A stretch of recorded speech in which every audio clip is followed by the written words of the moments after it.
Olá, hoje a gente vai mergulhar juntos em alguns trechos bem fortes de Renúncia, né? Aquela obra psicografada pelo Chico Xavier, que vem do Espírito Emmanuel, é uma história assim densa, cheia de drama humano, escolhas difíceis e uma visão bem espiritual das provações da vida.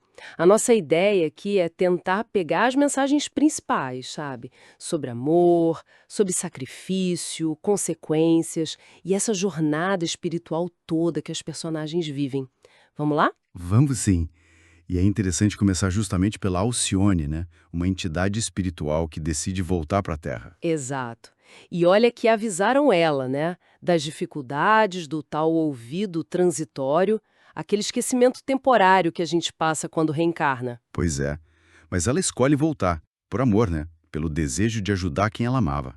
É um ponto de partida forte. Muito forte. E o que eu acho fascinante logo aí é a forma como o sofrimento é colocado. Não é só tipo assim, castigo ou ter que pagar por pesados débitos, sabe? Erros passados.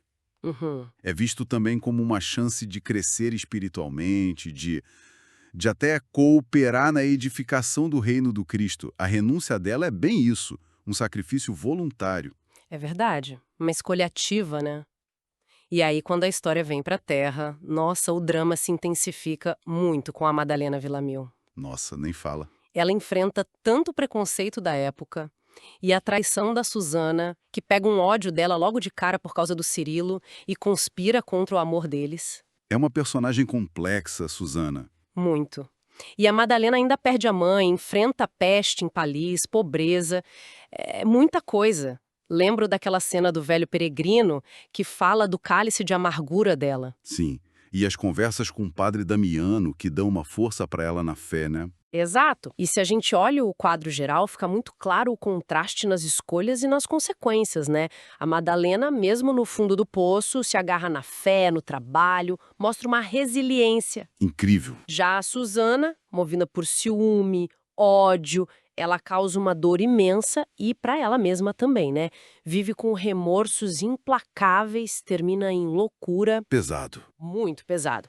E tem o Antero de Oviedo também. Ah, o Antero. Outro que se perde feio. Paixão descontrolada, ganância. Ele se envolve até com tráfico de pessoas. E depois da morte, enfrenta um tormento espiritual, revendo tudo aquilo. É um ciclo de causa e efeito bem claro ali.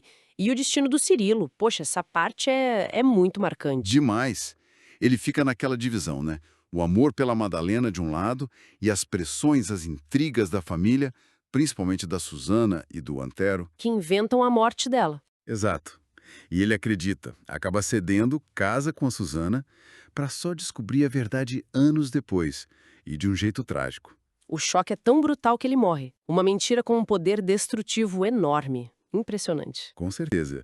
E a narrativa usa tudo isso, sabe? Para criticar aquele apego exagerado às coisas do mundo, status, dinheiro, as fantasias envenenadas da sociedade, como o livro chama. Uhum. E aí você tem personagens como o Jacques, tio do Cirilo, o padre Damiano, que são o contraponto, valorizam a simplicidade, o trabalho honesto, a vida interior. Faz sentido. E toda a ideia das múltiplas existências, né?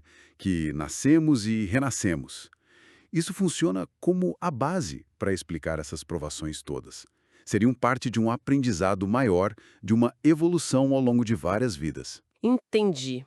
É a lógica que permeia tudo. E o ciclo não para, né?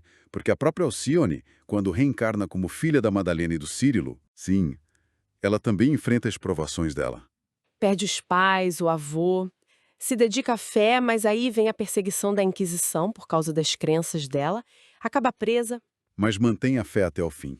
É uma constante na história essa força da fé. É verdade. Então, o que a gente tira disso tudo? Desses trechos, pelo menos?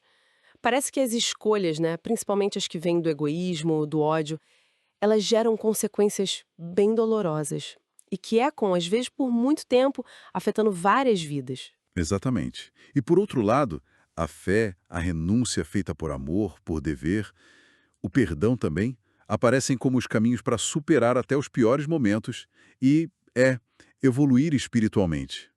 Mesmo no meio de tanto sofrimento? Isso. E nos deixa com uma reflexão, né? A obra mostra esses destinos todos entrelaçados, as consequências de longo prazo das ações.